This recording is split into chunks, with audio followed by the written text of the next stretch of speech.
И един любопитен штрих, 20-годишната Адифе Мустафа, издигната от Движението за права и свободи, спечели изборите в село Татул и сега ще управлява стотината жители. В Кърджали очакват отговор от Централната избирателна комисия дали това не е най-младия кмет в България. Адифе е студентка втори курс и смята да съчетава кметската работа със следването.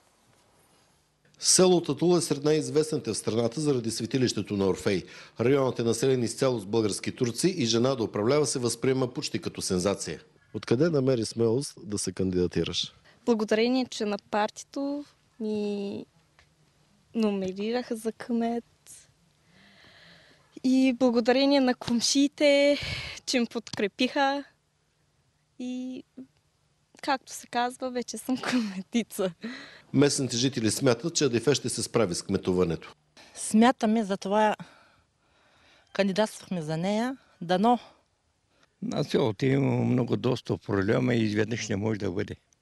В Татул искат питейна вода и асфалтирани улици. Новият кмет пък иска да използва гробницата на Орфей, за да има работа за хората.